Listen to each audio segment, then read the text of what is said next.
But first, let's head up to Death Valley in northwestern South Carolina on the campus of Clemson University.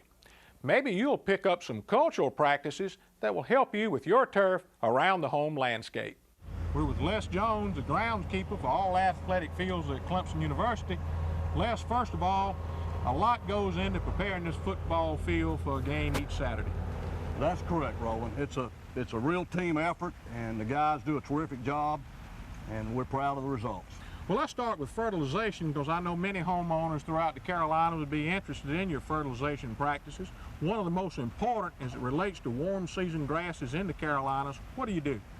Well, we take soil samples in the spring to determine what elements of levels of the major elements that we need, and then we develop a program from there and begin fertilization. Nitrogen obviously is one of the most important for Bermuda grasses, all warm season grasses, followed with phosphorus and potassium. I want you to tell our audience about that nitrogen, because more homeowners get in problem with too much nitrogen than not enough.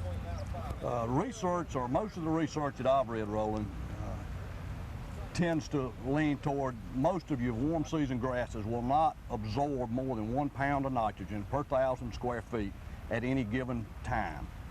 Much more than that, and you lose it to runoff, you lose it to oxidation, and it's not available to the grass. One thing we're finding out is core aerification really stimulates grass, and with these big old football players pounding the field each Saturday and sometimes during practice, you really need to loosen that soil up. That's correct, that's correct. We aerify anywhere from 6 to 10 times a year, depending on how much traffic's on the field and weather, obviously. I know you overseed in Death Valley, and I'm curious as to the type of annual grass that you use. This year we're overseeding with what's called a sports blend, and it has 2/3 perennial rye in it and 1/3 annual rye.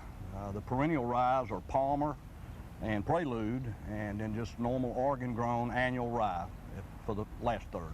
Well, you got to tell the truth. You must paint this grass sometimes. How does it stay green year-round?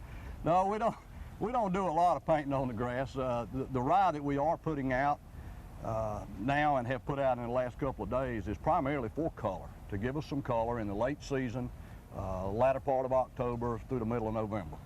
Well, you've got the state-of-the-art irrigation equipment. I've never seen anybody punch a cellular phone and the irrigation system come on. What's your secret to irrigating the Bermuda grass? We try to give the grass inch to an inch and a half of water a week. We try to, a lot of the homeowners, I think, miss when they're watering their grass because they don't water it deep enough when they water it. And Bermuda grass especially, if you put, no matter how much water you put on it, if you water it too shallow, the roots will begin to turn up, and they'll no longer go down and try to get deep and provide a good deep root system. So basically what y'all do on Death Valley is that you water less frequently but a little heavier. A little heavier. Try to get it almost to the point of runoff. How about mowing? I walked on the field at Death Valley several times, and it's certainly a thick, lush turf. How high do you set that blade? It depends. During the playing season, we mow between 5/8 and 3/4, and in the off season, we'll try to get up around an inch. You know, from up in the stands, the field at Death Valley really looks flat, but it's got a big curve to it, and for a good reason. Yes, it does, Roland. We're one of the few fields in the country left with a surface type drainage set up. We've got a 24-inch crown in the field from side to side, and that allows most of the water to run off on the surface. We don't have a real good under-surface drainage set up like a lot of places do. We looked at installing one of those, but we've begun to find out that what we have is really a home field advantage for our team. And that was pointed out to us when the Carolina Panthers, we hosted them a couple of years ago here in their inaugural season. And a lot of the NFL teams that came in, the quarterbacks and the receivers, really had a hard time working their timing out with either running downhill catching a pass or running uphill catching a pass. Les, we're getting awfully wet standing out here in the rain. I know if you could turn the clock back to the 60s as a student, neither one of us would ever think we would be standing in Death Valley talking about turf grass, would we? No, we would not. Well, thank you for letting us visit Clemson University. My pleasure.